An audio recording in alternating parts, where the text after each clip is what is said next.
फिर हमने जो देखा कि अनुबंध आधार पर जो कर्मचारी, उनकी नियुक्ति अभी तक बहुत शिकायतें हमको ठेकेदारों के माध्यम से लगने वाले लोगों को मिलती थी, खास करके जो ग्रुप डी की नौकरी, आयुष्मान जो आउटसोर्सिंग की नौकरी, इसके अंदर हमने अब क्या किया कि अपना ही एक हरियाणा रोजगार कौशल रोजगार पोर्टल, कौशल रोजगार निगम ये बनाया गया है। तो इस कौशल रोजगार निगम के माध्यम से अब ये सारी आउटसोर्सिंग की नौकरियां या जो ठेकेदारों के माध्यम से जो लोग लिए जाते थे, अब एक सिस्टम से हम अपने आप करेंगे, उनका एक तालमेल बैठाएंगे कि आवश्यकता कहाँ है, किस विभाग में है, किस क्वालिफिकेशन की लोगों की जरूरत है और जो उपलब्धि है वो कहाँ से मिलेगी, उन दोनों की मैचिंग करा करके और इसका एक सिस्टम तैयार कर दिया है। वो भी आज से लागू हो गया है। आज से लागू होने में हर एक सबसे पहला काम होगा कि हर एक डिपार्टमेंट, बोर्ड, कारपोरेशन वो अपनी मैन पावर कितनी उसको चाहिए और उसके लिए उसका बजट कितना है, बजट कब उल्लेख करेगा, मैन पावर का उल्लेख करेगा और बाद में फिर वो फाइनेंस डिपार्टमेंट के माध्यम से उसको एक प्रकार से क्लियर किया जाएगा, एफडी उसको पास करेगा कि हाँ इनका ये बजट इतना ठीक है और ये जो लोग इन्होंने मांगे हैं वो विद इन बजट है। तो एक क्लियर होने के बाद फिर जहां जहां उपलब्धता है, जो कर्मचारी लगने वाले लोग हैं, उसमें 2-3 सोर्सेज हैं। एक तो सक्षम युवा जो हमने पहले पोर्टल चलाया हुआ है, उसमें हमारे पास कितने लोग उपलब्ध हैं। दूसरा, जो अभी मुख्यमंत्री परिवार अंत्योदय योजना जो हमने सूची बनाई है, उसमें जो बेरोजगार लोग हैं उनके कुछ मापदंड तय किए गए हैं, उन मापदंड के आधार के ऊपर एक निश्चित सूची होगी, वो उसमें डाली जाएगी और इनको सबको मैसेज जाएगा कि आप आउटसोर्सिंग की या प्राइवेट इस प्रकार की जहां जरूरत है तो किस किस में आप ऑप्ट करते हैं, कौन सी आपकी जहां रुचि का विषय है उसमें वो टिक करेगा और टिक करने के बाद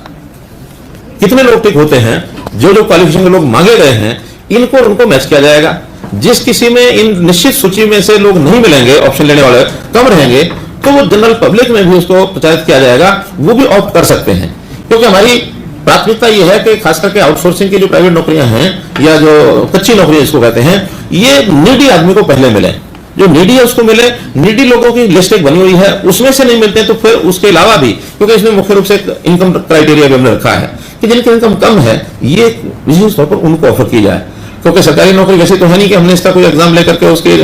टैलेंट और वो सब देखना है, ये तो एक क्रम है, समाज में आवश्यकता जिनको है उस हिसाब से, और ये सब करेंगे जहां जहां मैन पावर रिक्वायर्ड है और जो उपलब्ध है उन दोनों का मिला करके और इस सबको किया जाएगा। इसके पैरामीटर्स भी तय किए गए हैं, जिसका स्कोर दे करके और जिनका स्कोर ज्यादा होगा उनको नौकरी पहले मिलेगी। स्कोर में जैसे एक तो हमने रखा annual family income. Annual family income अगर 1,80,000 रुपए से नीचे है तो उसको 100 में से 40 मार्क्स मिलेंगे, 1,80,000 से 2.5 लाख के 30 मिलेंगे, 2.5 से 4 लाख के 20 मिलेंगे और 4 लाख से ऊपर है तो 10 मार्क्स मिलेंगे। अर्थात जिनकी इनकम कम है वो ज्यादा डिजर्व करता है, एक पैरामीटर। दूसरा, अगर उसका नाम मुख्यमंत्री परिवार समृद्धि योजना में आया है, अंत्योदय मुख्यमंत्री अंत्योदय परिवार योजना में आया, अंत्योदय उत्थान परिवार योजना में, उसको प्रायोरिटी दी जाएगी क्योंकि उसको हमको कोई ना कोई रोजगार देना ही है। एज के नाते भी जिसकी एज 30 से 36 साल है उसको ज्यादा मार्क्स मिलेंगे, क्योंकि उसकी एज हम मानवता के नाते भी देखें तो ये एक एज है, उसको काम कोई ना कोई मिलना चाहिए। 36 से ऊपर प्राय लोग अपने काम के हिसाब से अपने आप को एडजस्ट कर लेते हैं, नहीं भी अगर है तो उसको फिर जो दूसरी प्रायोरिटी है 36 से 42 और 24 से 30, और तीसरी प्रायोरिटी है 18 से 24। 42 साल से ऊपर कोई इसमें आउटसोर्सिंग में नहीं लिया जाएगा, इस प्रकार का ये रखा है। फिर इसका स्किलिंग किसकी कितनी है, यानी आवश्यकता के हिसाब से उसकी स्किलिंग अगर है तो 20 नंबर उसको मिलेंगे अलग से, के मानो कहीं कुक चाहिए तो कुक का अगर सर्टिफिकेट उसके पास है तो 20 नंबर मिलेगा। ऐसे ही अलग अलग प्रकार के जो ग्रुप डी के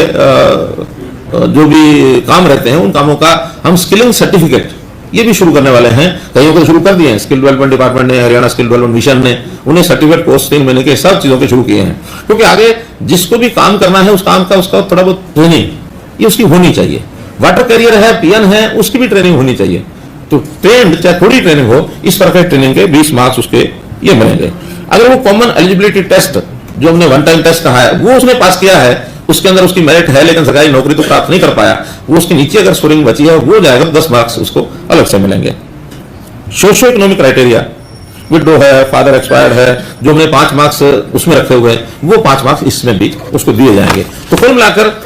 needy person should get the first,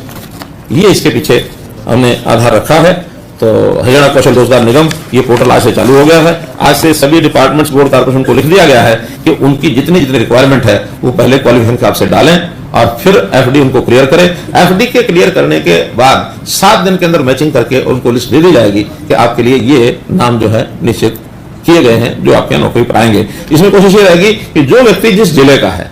उस जिले में ही उसको नौकरी मिले, ताकि चूंकि